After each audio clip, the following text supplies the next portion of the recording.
أعزائي المشاهدين، مساء الخير، أهلا بحضراتكم ولقاء أسبوعي يتجدد وجناب السفير.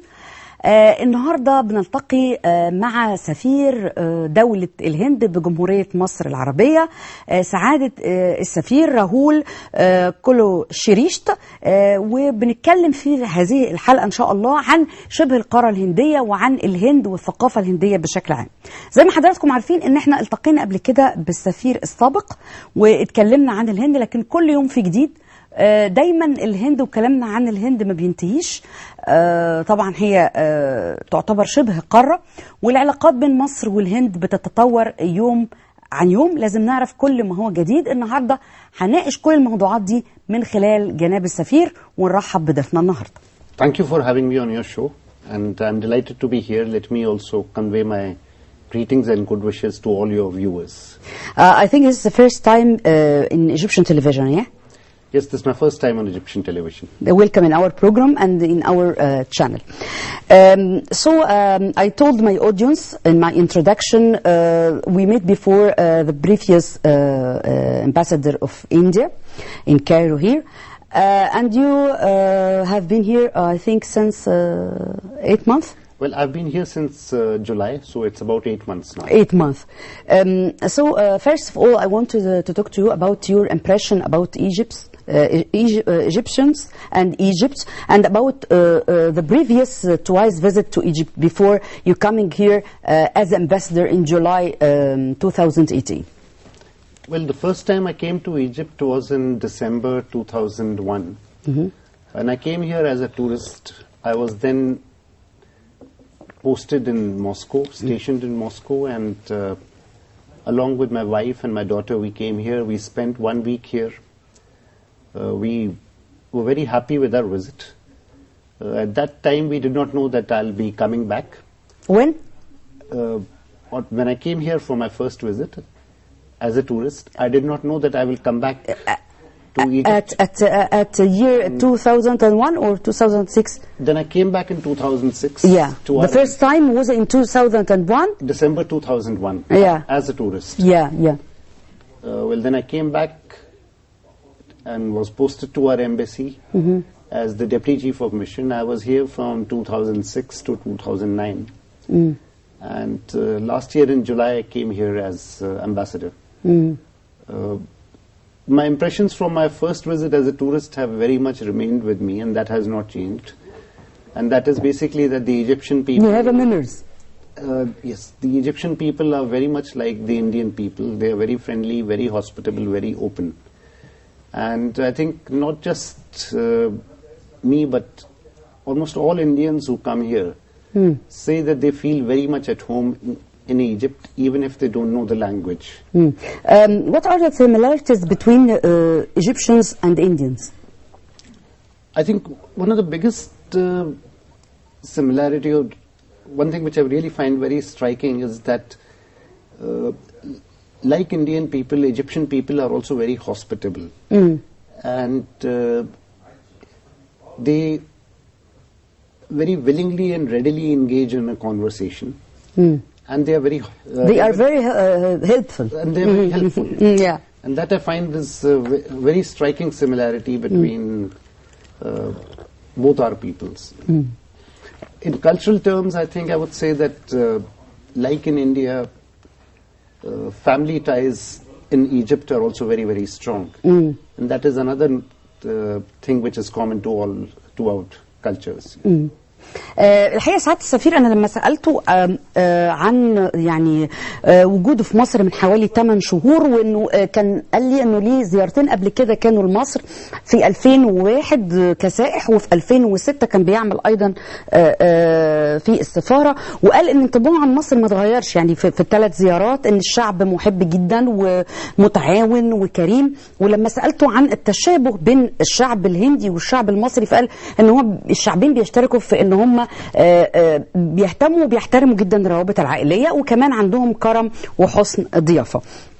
So we will talk about Indian culture and Indian people. I want to give my audience a brief about Indian people and Indian culture. Well, Indian culture has been shaped by a history that is thousands. It's a mixture of many cultures and many civilizations. You're absolutely right. It has been called as an amalgamation of several cultures, several subcultures. In fact, one point of view is that Indian culture is like a salad bowl. Another is that it is a melting pot. Whatever that view, I think the fact is that our culture basically is best summed up in the words that it represents unity in diversity. Each region of India boasts of its own proud cultural tradition, and I'm talking about cultural tradition and using the word cultural tradition in terms of language, literature, dress, cuisine, art, architecture, so in a very wide sense. And yet there is something which is very common, and which is Indianness. And this theme, unity in diversity, is central to Indian culture as it is to the Indian way of life. Your viewers would probably be surprised if I say that India has more than 1,600 languages and dialects alone. And this is just 1,600. 1,600. Our constitution recognizes 22 languages. And every religion in the world is found in India. So this is the kind of diversity that is there in India.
There is a peace between people in India, although there are many origins and religions, as you said.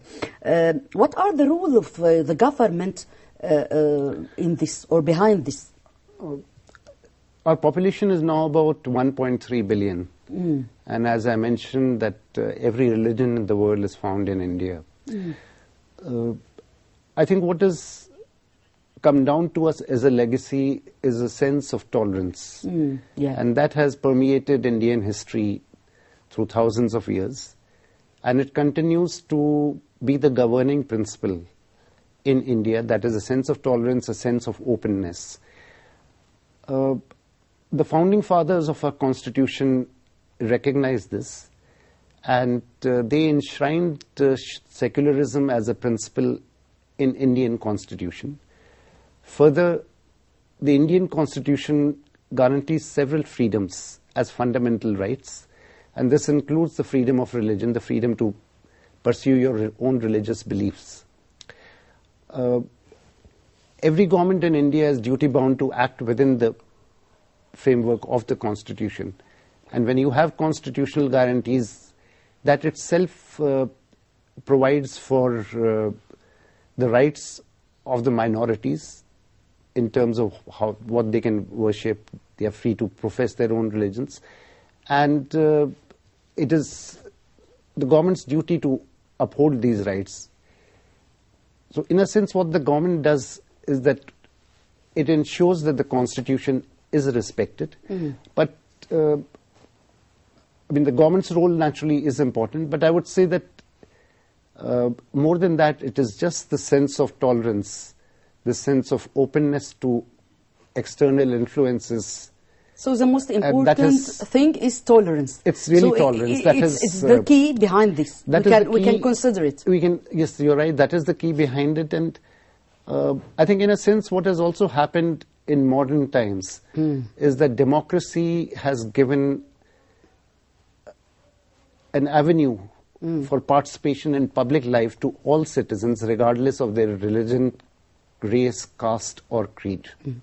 So we will complete our interview. We will talk about your previous stations or diplomatic stations before you're coming to Egypt. Tell us about them. Well, I joined the diplomatic service in 1985. I have served twice in Moscow, the first time when Moscow was the capital of the Soviet Union, and the second time after the Soviet Union had disintegrated and Russia was formed. I've served in New York, in Thimphu, which is the capital of Bhutan, Yangon, which is the capital of Myanmar, in Islamabad.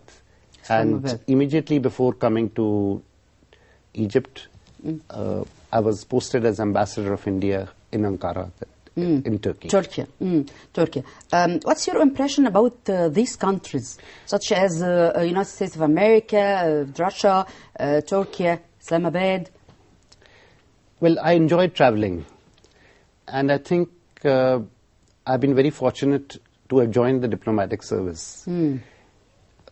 Each country teaches you something or the other. Of course. Every country has its positives, and it is always better to look at the positives, to appreciate the culture of any other country, and to do so with a penetrating mind. You have already get used of this mixture with other people with different style of living. You are an Indian, so it's very simple for you. And what I consider myself to be particularly fortunate is because the diplomatic service has also been an extremely good cross-cultural experience for me in terms of getting to know people of other countries, of other cultures, having engaging conversations with them on several subjects, getting exposed to cultures in other countries. And that you studied international relations. Yes, I did my master's in international relations from Jawaharlal Nehru University in New Delhi.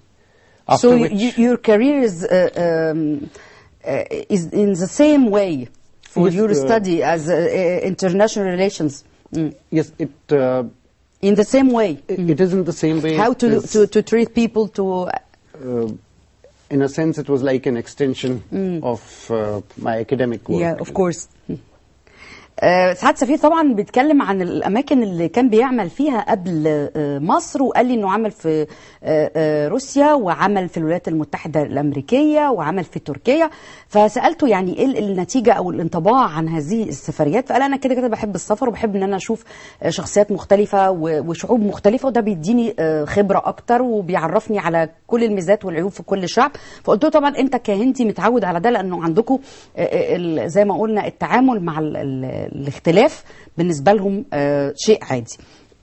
So we will go back again to India and talk about Indian cinema, Indian dance, Bollywood dance, and Indian culture in everywhere in India, and how government encourage people to be cultured. Indian culture, as we were discussing this subject earlier, Indian culture is again very, very diverse.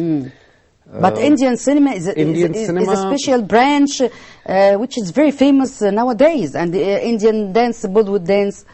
Well, Bollywood has become extremely popular all over the world, and I would say particularly over the last 2-3 decades. You have special channels for this cinema, many audience all over the world. Yes, you're absolutely right. All over the world there is now an appeal of Bollywood, and particularly so in Egypt. I think you just have to go to Khan Khalili Khan al-Khalili and the market, and people will tell you the names of all Indian film stars. They know every actor and actress in Indian cinema. Yes, Shah Rukh Khan. You're absolutely right. And even the older generation of the older generation of Egyptians also tell me about some older Bollywood films that they have seen, and they still remember it. Yeah. I think along with Bollywood films, Bollywood music has also gained popularity. Yeah. And so have the dances and and even to some extent even the costumes, because people are really influenced by it. And also Indian yoga. Yoga is very yoga, I think over the years has gained popularity, and I think a lot of it has because also, in modern life we need to meditate, to be relaxed, so yoga gives us this feeling. Yes, I think that quality of yoga has now been recognized worldwide. That in our modern day life, with all the stresses that we have, yoga provides not just physical exercise, but it also helps to keep the mind free, stress free, that is. And 21st of June every year is now celebrated as the International Day of Yoga. 21 of June? 21st of June. 21st of June every year.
Thank you, Mr. Rackle. We will complete our speech in the second episode, and thank you for your coming here in our program. I really enjoyed. Thank you. في نهاية حلقتنا النهاردة، وبعد ما اتكلمنا عن الهند والثقافة الهندية وروح التسامح والتآخي اللي موجودة بين الشعب الهندي بعضه وبعض رغم اختلاف الأعراف والثقافات والديانات، وانه دايما الهند الام اللي بتضم كل هذه الطبقات والطوائف اللي موجوده في الهند. بنشكر سعاده سفير الهند بجمهوريه مصر العربيه، سعاده السفير راهول كولي شيريشت، واستنونا في الحلقه اللي جايه ان شاء الله وكلامنا عن الهند.